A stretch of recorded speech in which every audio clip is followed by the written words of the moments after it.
Cool, let's go. So let's see. For today, it looks like I will be trying to finish up as much as I can for the book Blood in the Machine by Brian Merchant. Um, I've gone ahead and written up a considerable amount of notes on the book already. Yeah, so this is all notes that I've kind of highlighted from the previous three parts of the book. And the hope is that maybe if I do 4 Pomodoros for today, I can probably get through part 4. Uh, so since this is my first time trying to even do something like this, I'll just explain very quickly what the Pomodoro process is like. It is a very simple framework in which you put times on how much focus time you have for work, and then you have a time in which you have to take a break.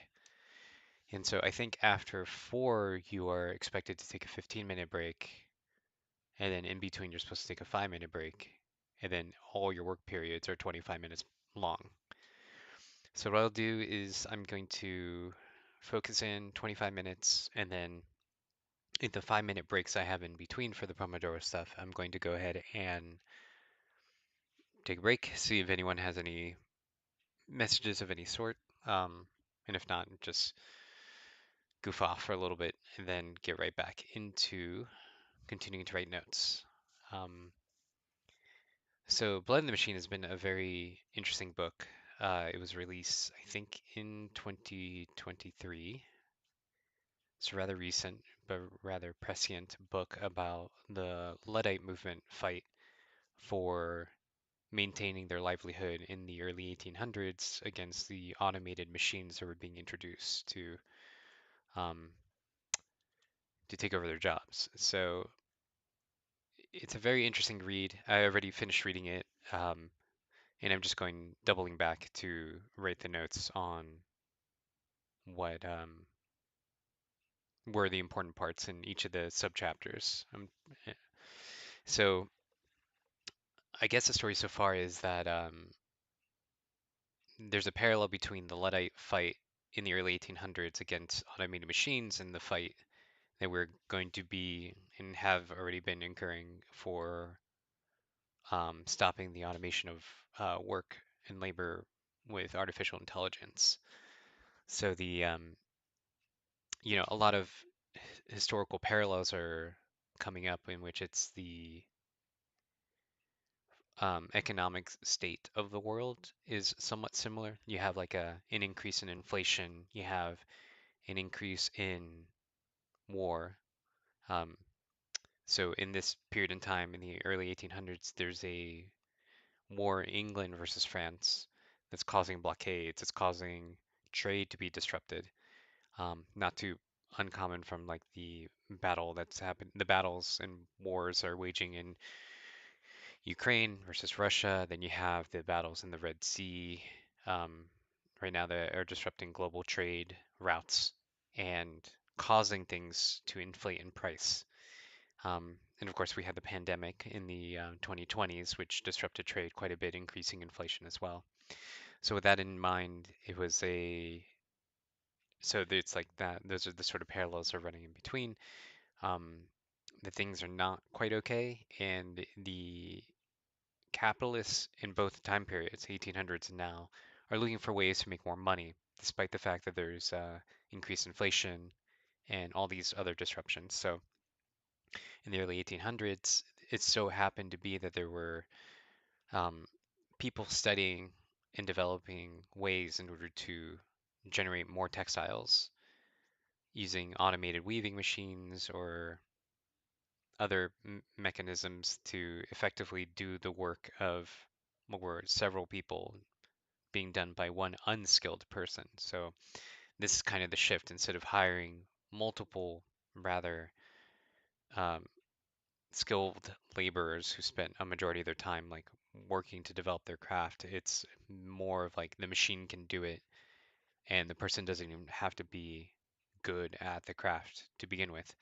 to the point where a child can do it. So this is the rise in child labor, the rise in factories, um, and the long and short of it is that the group of people who are being replaced by literal children who are being worked half to death is they promoted to Parliament the idea of maybe having taxes on the companies that were attempting to automate most of the work away, and to put it in a sort of fund that would allow the unemployed to somehow have like a stable income for a bit as they looked for another profession. The idea was floated around to have it so that these people who were now automated out of a job would have a period of transition propped up by this by Parliament, by the country, in which they would be retrained for something else, so that they wouldn't be, thrown out of into unemployment and not be able to take care of their family. Because at this point in time, people would have to train for years in order to develop the skill to be a part of the process of textile production. And it doesn't matter where you were in it. You would have to study you have to apprentice, and then um, you would have to, work for a bit, and then hopefully you become skilled enough that you would be able to jump into a sort of um, production line already. But in this case, the capitalists were introducing these machines kind of illegally and quickly throwing hundreds of people out of work, with really no regard for their livelihood. And so the Luddites were trying to form kind of ways in which they could allow for this automation to happen, but then do it in such a way that they wouldn't be, you know, thrown into poverty at the same time. So that's what I found rather interesting is that the Luddites, again, didn't hate the tech.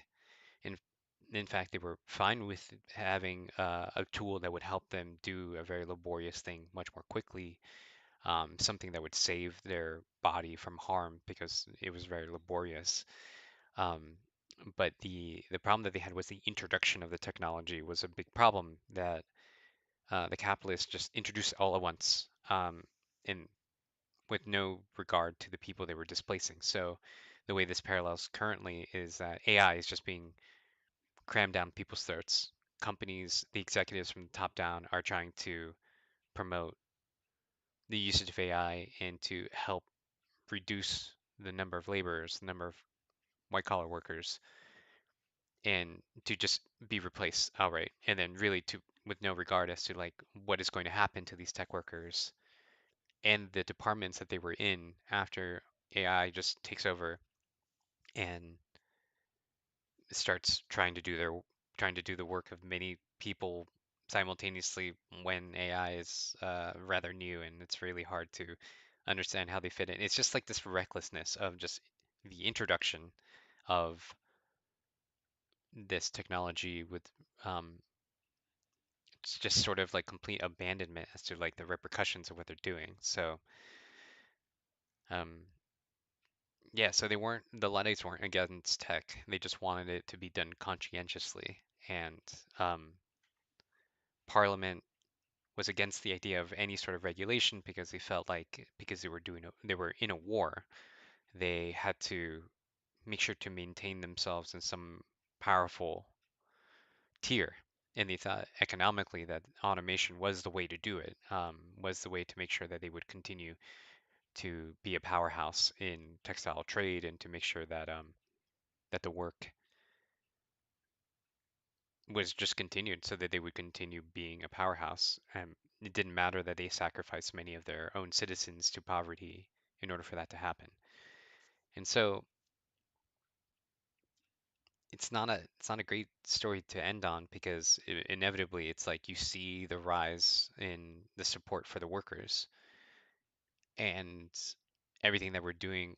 They were trying to promote it like through the sort of proper channels, but it fell on deaf ears, and then they ended up having to take matters into their own hands and trying to destroy the machines that these factories were using, and only the machines, um, because they just knew it was unsustainable to allow for this sort of endeavor to happen. Like the people were just going to literally die in the streets and not be able to do anything about it. So this was like their sort of like last ditch effort to um, correct the situation.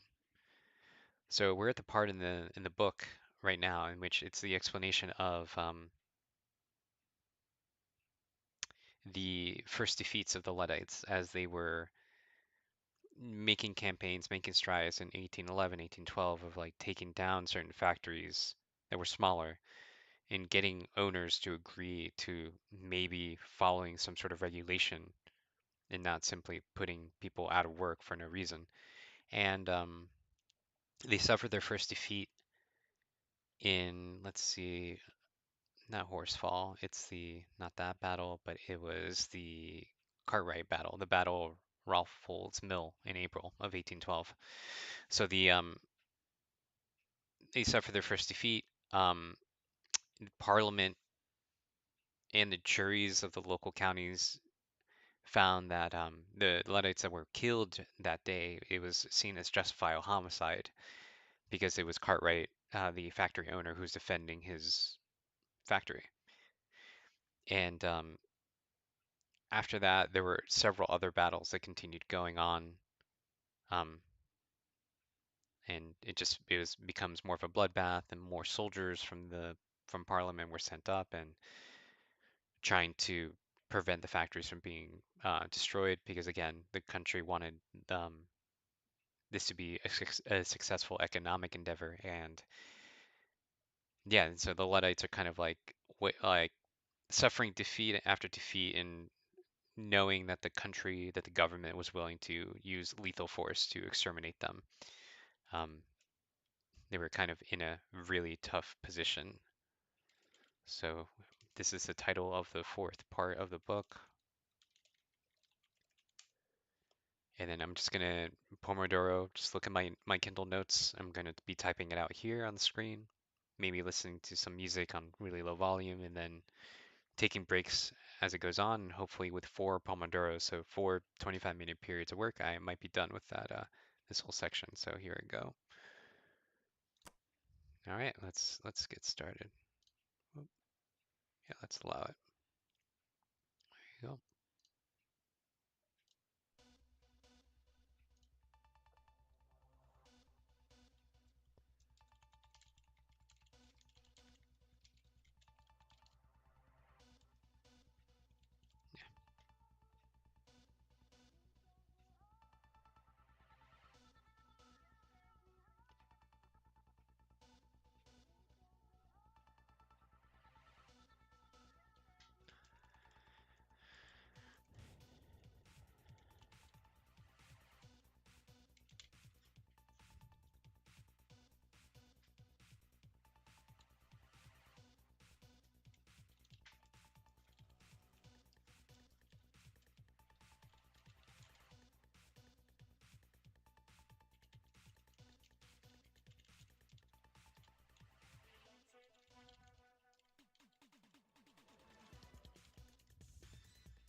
Don't know how to spell parliament.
Still don't know how to spell that word.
Parliaments.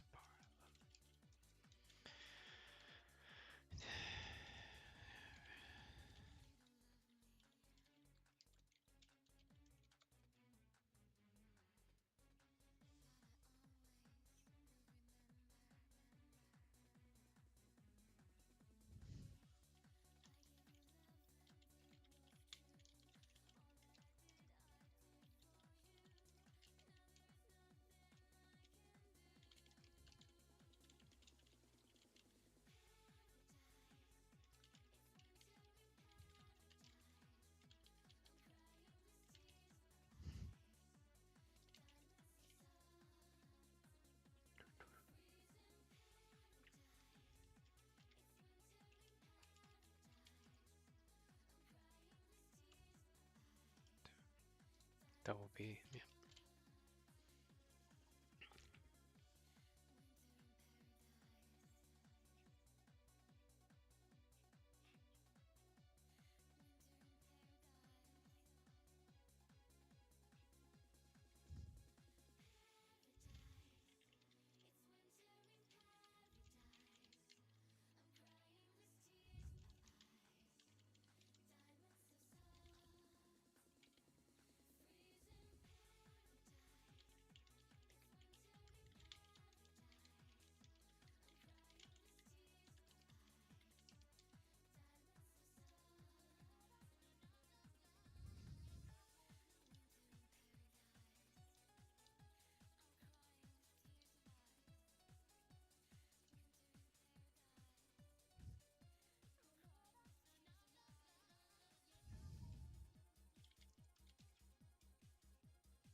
Break time. Let's see where. Let's start it. Yeah, there's a lot here that I'd actually forgotten about. The importance of the notes I'm taking here is the murder of the prime minister drove into overdrive the pursuit by the crown to make sure to stop not exactly the Luddite movement itself, because they were kind of uncaring about it, but it was closer to the fact that they suspected the Luddite movement, their fight for, you know, living wages and such, was actually a stepping stone towards a full-on coup against the crown. And the crown was rather weak because they were in the middle of a fight against France, and they couldn't split their attention between an internal civil war and a fight international at the same time. So they, I think the Lords Parliament really took this assassination as a inflection point to actually deal with the Luddites full force and using the entire weight of the domestic military that had not been shipped out to France to actually take care of the Luddites. And so I'd forgotten that that's what actually happened. It was the murder of the prime minister. And then they, I mean, 35,000 soldiers all at once. It's pretty intense.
I think I realized I can only do one more Pomodoro because I have an appointment at 5 that I need to do.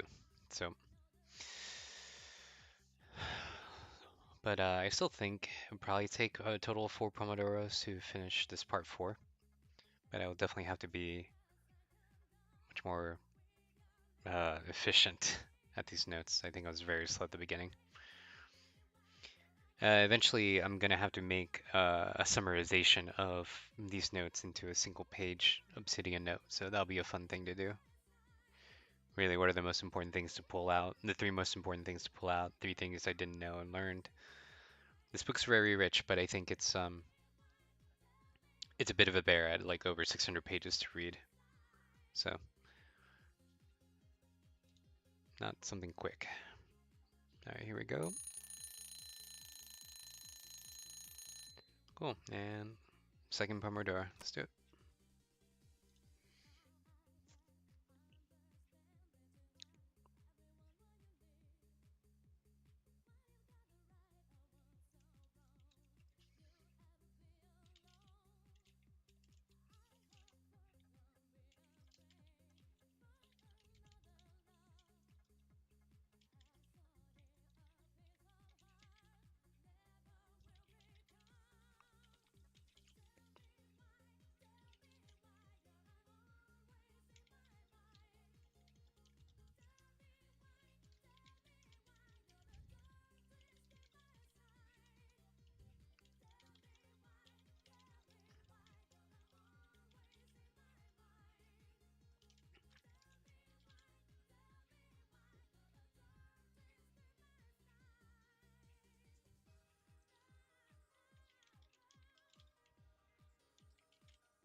Oof.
There's a horsefall who's assassinated.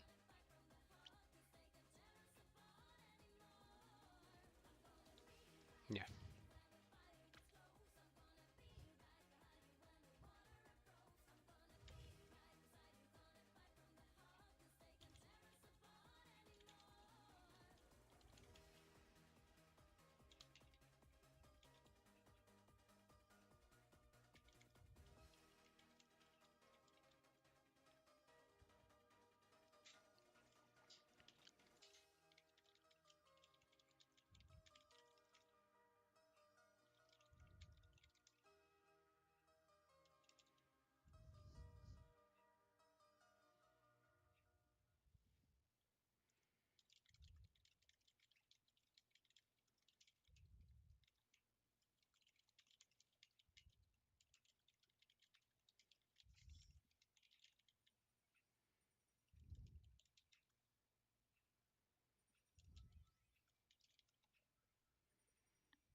No.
is this?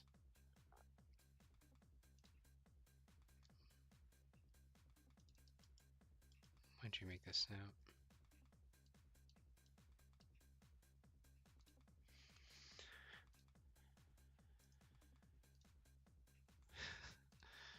So silly.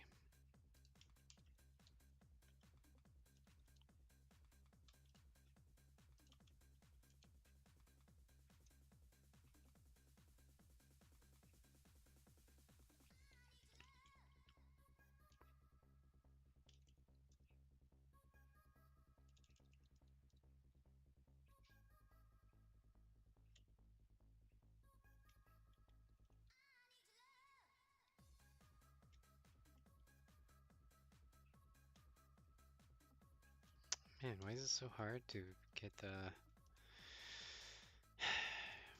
Alright, so great thinkers, yes.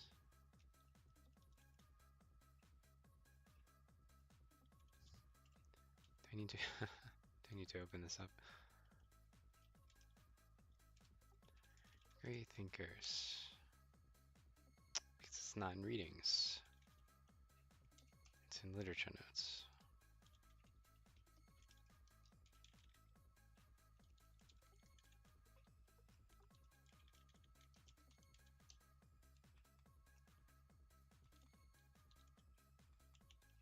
There it is.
Not much to write about that.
his name? Arkwright. Richard Arkwright.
All right, looks like I'll be ending my work stream once this break is over.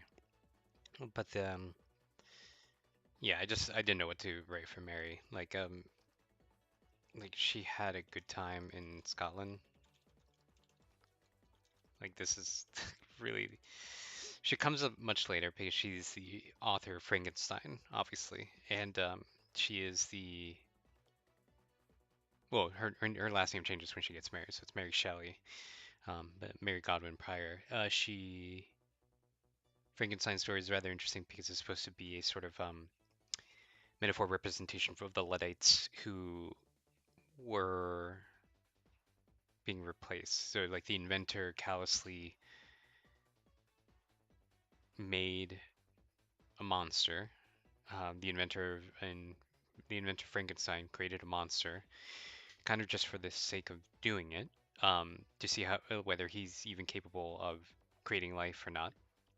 And it was at the end of the story, in the story he neglects Frankenstein, despite the fact that the inventor should be responsible for the work, and Frankenstein just let the villagers destroy the monster, um, with Frankenstein being like basically let free. He created something that he couldn't control and didn't want any responsibility for it. So it's kind of like a metaphor for that, for the movement that's going on at the time, this sort of situation here. So, you have the capitalists creating the situation of the impoverished worker, creating the Luddite effectively, and the factory owners not caring. The fact that they created the situation that made the Luddites a movement. So, yeah. And then we're going to see, with all the weight of the domestic military force in England landing on the Luddite homes. I mean, it's very easy to see what's going to end up happening. Right here, it's supposed to be kind of a sense of hope that the bill that Henson is introducing to Parliament to guarantee workers' rights and like, correct wages, and to do this in order to protect the sort of image of quality that England was known for having.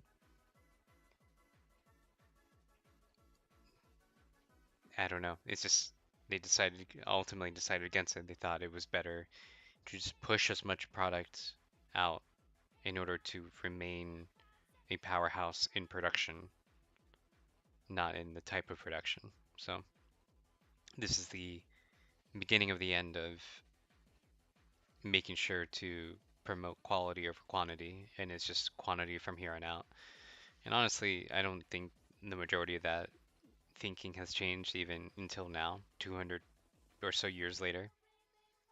It's like we want things as cheaply as possible, as quickly as possible, even if it's clothing, tech products, what have you. It's all still kind of in that vein. It's like we haven't really moved from that sort of thinking that's going to end up causing Henson to lose the bill that he wanted, people to. He's fighting for like the quality of England, but it might not happen. So, I mean, it doesn't end up happening. Spoiler alert.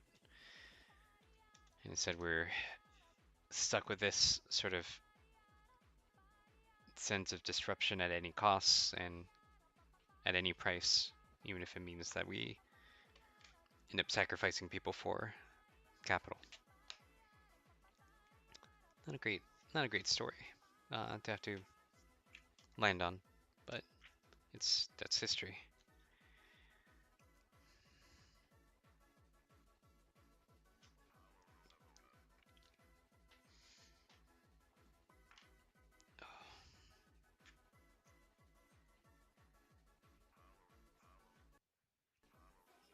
All right, until next time, I'll see if I can do more of these sessions on stream.